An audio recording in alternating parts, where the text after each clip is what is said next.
कभी कभी वो रात, वो मंजर याद आता है तो मेरा दिल दहल उठता है। आखिर वो क्या था? वो महज मेरा कोई ख्वाब था या हकीकत, जिसे मैं आज तक भूल नहीं सका। जब भी वो वाक्य मेरे सामने आता है तो मैं खौफ के मारे मेरे सारे रोंगटे खड़े हो जाते हैं। उस रात की सारी घटना मेरे आंखों के सामने एक फिल्म की भांति चलती रहती है।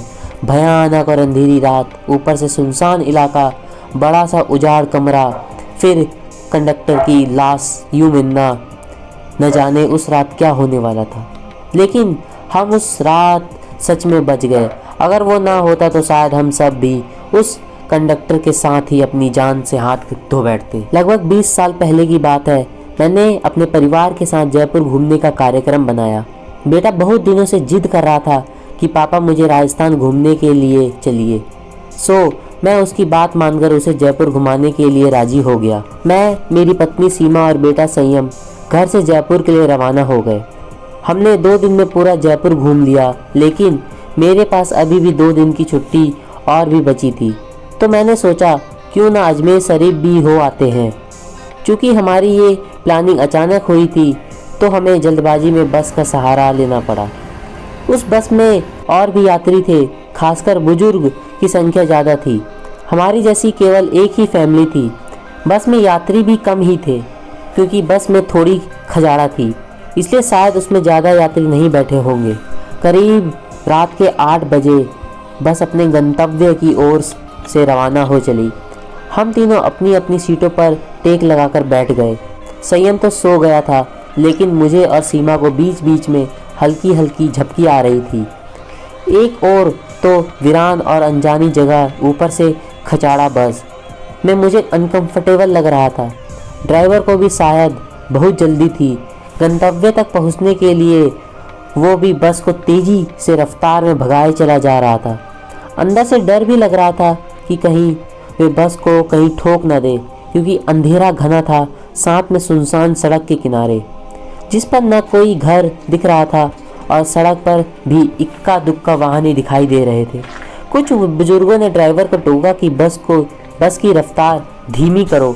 कुछ समय तक बस के ड्राइवर ने बस को धीरे चलाया, लेकिन कुछ देर बाद उसने बस की रफ्तार बढ़ा दी। एक बुजुर्ग ने फिर से उस ड्राइवर को टोका कि बस की रफ्तार कम करो, लेकिन मना करने के बावजूद फिर से ड्राइवर ने रफ्तार बढ़ा दी। तब ड्राइवर ने जवाब दिया कि अंकल जी, जो मैं कर रहा हूँ ना, वो बिल्कुल ठीक कर रहा हूँ। मैंने सुना है कि ये इलाका अच्छा नहीं है, बहुत ज़्यादा खतरा है इस जगह, और हम इस इलाके को जितनी जल्दी पार कर सके उतना अच्छा है। ड्राइवर की बात सुनकर सबने कहा कि चलो ठीक है। बस तेज रफ्तार में आगे बढ़ रही थी कि तभी एक तेज आवाज़ के साथ बस का थोड़ा संतुलन बिगड़ा और बस थोड़ी दूर बढ़ी और फिर रुक गई। अब सब घबरा गए कि अचानक से क्या हुआ।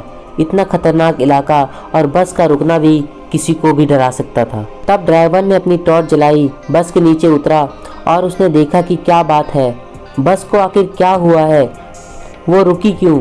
कुछ देर के मुआयने के बाद उसे पता चला कि बस के पीछे की ओर दोनों पहिए पंचर हो चुके हैं और तब से एक्स्ट्रा पहिए भी नहीं हैं जिससे उसकी मरम्मत हो सके। अब क्या किया जाए, सभी सोच में पड़ गए। रेतीली अनजान जगह, अमावस की गहरी काली रात, जंगली जानवरों का डर और बस का यूँ खराब हो जाना, सबके तो जैसे होश ही उड़ गए थे। अब क्या करे क्या ना करे, किसी को भी कुछ समझ में नहीं आ रहा था। तभी कंडक्टर को थोड़ी दूर एक रोशनी दिखाई दी। उसने सबसे कहा कि देखो वहाँ रोशनी दिखाई दे रही है, हो सकता है कि वहाँ कोई गांव हो, चलो सब वहाँ चलते हैं, शायद रात भर के लिए कोई सुरक्षित जगह मिल जाए। अगर एक कोठरी भी मिल गई तो सब वहाँ एक साथ बैठकर रात तो गुजार ही सकते हैं। सब कंडक्टर की बात को सहमत हो गए। सबने अपना अपना सामान उठाया और चल पड़े उस रोशनी की ओर। जैसे ही वो सब उस रोशनी के नज़दीक पहुँचे तो हमें एक एक बड़ी सी कोठरी दिखाई दी, जिसे देखने से लग रहा था कि वो कोई बहुत पुरानी सराय है जहाँ भूले भटके मुसाफिर रुकते होंगे। तब सब उस कोठरी के दरवाजे के बाहर खड़े हो गए। ड्राइवर ने हिम्मत करके दरवाजों को खटखटाया। एक बहुत ही बूढ़े व्यक्ति ने दरवाज़ा खोला। उनके सिर पर एक बड़ी सी पगड़ी थी, गले में पुराने ज़माने का कोई आभूषण था, कानों में भी कुंडल पहन रखे थे। कुर्ते के ऊपर उन्होंने एक सर्दी पहन रखी थी, कमर में धोती, पैरों में पुराने जमाने के ऊंट के चमड़े की बनी मोजड़ी पहन रखी थी और हाथ में एक बड़ा सा लठ ले रखा था। वो सब उनका पहनावा बहुत ही अजीब सा लग रहा था। तभी कंडक्टर ने बड़ी हिम्मत करके कहा, ताऊ साहब बस पंचर हो गई है। हम सबको रात गुजारने के लिए अगर आपकी कोठरी में थोड़ी सी जगह मिल जाती तो बड़ी मेहरबानी होती। उस कोठरी के मालिक बोले, डरने की ज़रूरत कोई ना है। ये सराय तो मैंने भूले भटके मुसाफिरों की मदद के लिए बनाई है। मैं चौधरी सुमेर सिंह और म्यारी घरवाली धनों की मुसाफिरों का ख्याल रखते हैं। आप सब लोग भीतर पधारो, जो हम दोनों से बंद पड़ेगा तो आपकी मदद करेंगे। कंडक्टर बोला, बहुत बहुत धन्यवाद ताऊ साहब, बड़ी मेहरबानी जो इस अनजान जगह में आप हमारी मदद करने को राजी हो गए। चौधरी सुमेर सिंह बोले, इसमें धन्यवाद की क्या बात है, ये तो हमारा फ़र्ज़ है। हमारे को बहुत खुशी हुई जो आप लोग हमारे यहाँ पधारे।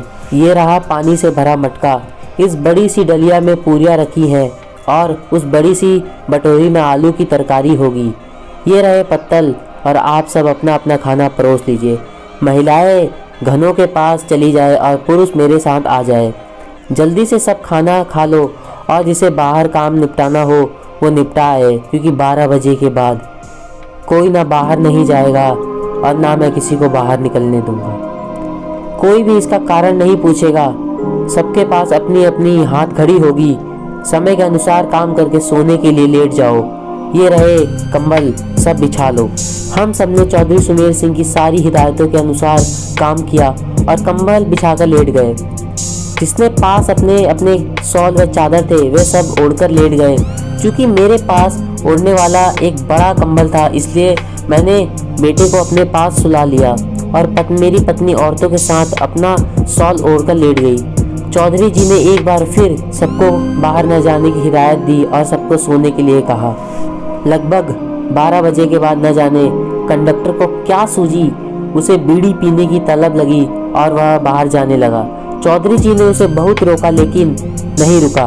कंडक्टर के बाहर जाने के बाद चौधरी जी ने जल्दी से कोठरी के किवाड़ बंद किए और साथ में कपड़े की मदद से किवाड़ को मजबूती से बंद कर दिया कि कोई भी भीतर ना आ सके, और सारे रोशनदान खिड़कियों को भी बंद कर दिया। कुछ देर बाद बाहर से बहुत बहुत बुरी बुरी और डरावनी आवाज़ आने लगी। साथ में कंडक्टर की भी आवाज़ सुनाई दी। वो चिल्लाकर बचाओ बचाओ चिल्ला रहा था। कोठरी के कुछ लोग कंडक्टर की मदद के लिए बाहर जाने लगे, लेकिन चौधरी जी ने उन्हें सबसे यह कहकर रोक दिया कि अगर सब बाहर गए तो सर्वनाश हो जाएगा। वो शैतान अगर भीतर आ गया तो हम में से कोई भी जिंदा नहीं बच पाएगा। सब अपनी जान के विषय में सोचकर पीछे हट गए। फिर चौधरी जी ने सबसे कहा कि सब अपनी अपनी जगह पर लेट जाए और उनकी बात मानना हम सबकी मजबूरी थी। सबने वही किया जो चौधरी जी ने कहा। एक आध घंटे बाद सबको नींद आ गई। हम सब सुबह जागे तो वहाँ का मंजर देखकर दंग रह गए। हम सब रेत पर लेटे थे और वहाँ से कोठरी गायब थी। केवल हम लोगों का सामान ही पड़ा था। वहाँ 2 समाधियाँ थी जिन पर चौधरी सुमेर सिंह और धनो सिंह लिखा था। हम सब ये देखकर हैरान थे कि आखिर रात को जो हुआ वह ख्वाब था या हकीकत था। तभी वहाँ से एक चरवाहा अपनी भेड़ों के साथ निकला। उसको हम लोगों ने सारी बात बताई तो उसने बताया कि यहाँ बहुत समय पहले एक सराय हुआ करती थी जिसकी रखवाली चौधरी सुमेर सिंह और उनकी पत्नी किया करते थे, और उन दोनों के स्वर्गवास के बाद आज भी उनकी आत्माएं भटकते हुए मुसाफिर की मदद करने आती हैं। इस इलाके में बहुत शैतान आत्माएं रहती हैं जो लोगों का कत्ल कर देती हैं, लेकिन सुमेर सिंह और उनकी पत्नी अच्छी आत्माएं हैं, इसलिए वे लोगों की मदद करने आ जाती हैं। ये सब कहकर चरवाहा वहाँ से चला गया, लेकिन हम सबके मुंह और आंखें खुली की खुली रह गईं। फिर हम सब ने अपना सामान उठाया और बस की ओर आए। देखा तो वहाँ कंडक्टर की लाश लहूलुहान पड़ी थी। ऐसा लग रहा था कि उसे जानवरों ने इतनी बुरी तरीके से खाया है कि कोई बता नहीं सकता, लेकिन उसे तो एक भूत ने मारा था। वो सब देखकर हम सबका दिल दहल गया। थोड़ी देर के इंतजार के बाद वहाँ से एक दूसरी बस गुजरी और हम सब उसमें बैठकर अपने गंतव्य को रवाना हो गए। हमारे द्वारा प्रस्तुत की गई ये कहानी आपको कैसी लगी हमें कमेंट करके बताइएगा। तब तक के लिए मिलते हैं अगली कहानी में। धन्यवाद।